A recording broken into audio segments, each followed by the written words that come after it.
حمل سے پہلے چیک اپ کروانا۔ ویسے تو یہ موضوع بہت ہی وسیع ہے، لیکن میں مختصراً چند باتیں آپ کو بتاؤں گی تاکہ آپ کی معلومات میں تھوڑا اضافہ ہو جائے۔ حمل سے پہلے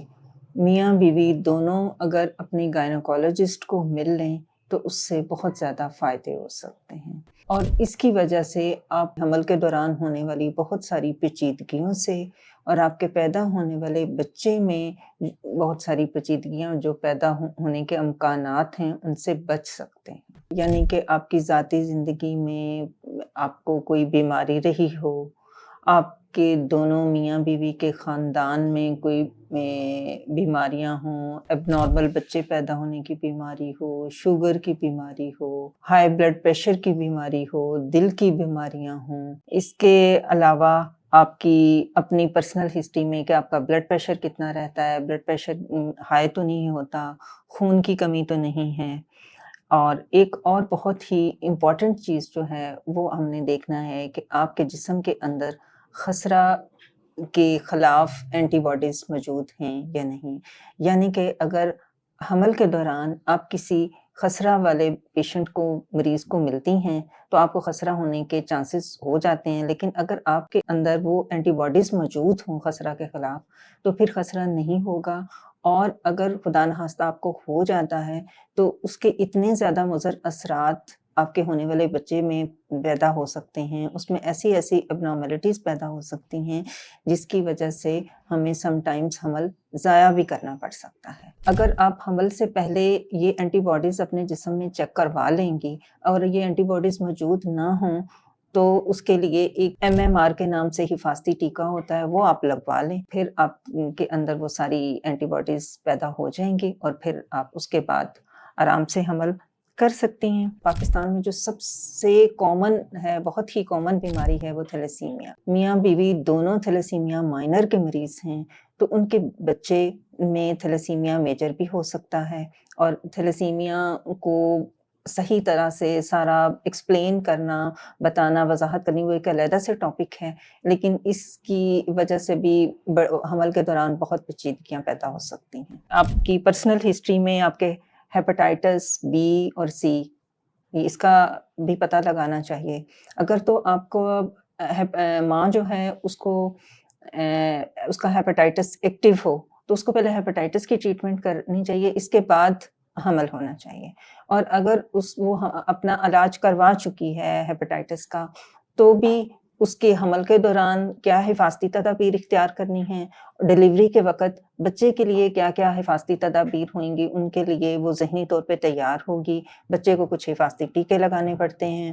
اور اس کے لیے ایک علیحدہ سے حفاظتی انتظامات بھی کرنے ہوتے ہیں۔ ایک اور امپورٹنٹ چیز جو ہے وہ ہے کہ ڈاؤن سنڈروم یا کچھ اور موذی بیماریاں جو کہ خاندان میں پائی جاتی ہیں، اگر تو آپ کے پہلے ہی آپ کے پاس کوئی بچہ ہے جو اب نارمل ہے، یا آپ کے خاندان میں اب نارمل بچے پیدا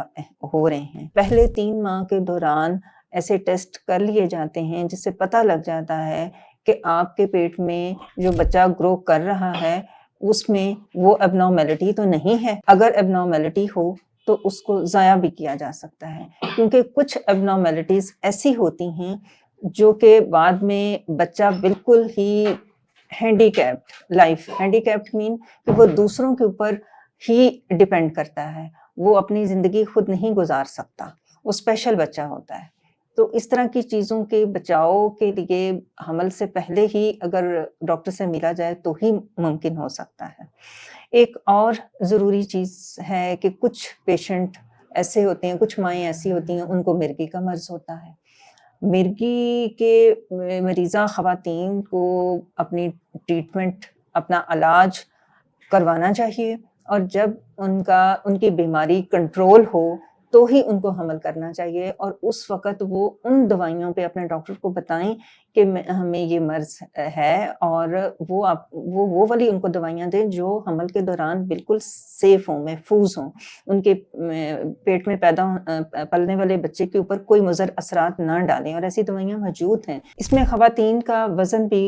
ان کے قد کے لحاظ سے وزن بہت امپورٹنٹ ہے۔ BMI جس کو کہتے ہیں، اگر یہ زیادہ ہو تو بھی آپ کو حمل کے دوران بہت ساری پیچیدگیاں پیدا ہو سکتی ہیں۔ آپ کو شوگر کا مرض ہو سکتا ہے، آپ کا بلڈ پریشر زیادہ ہو سکتا ہے، آپ کا بچہ جو ہے وہ گڈ سائز ہو سکتا ہے جس کی وجہ سے سیزیرین کے ذریعے ڈیلیوری ممکن ہوتی ہے۔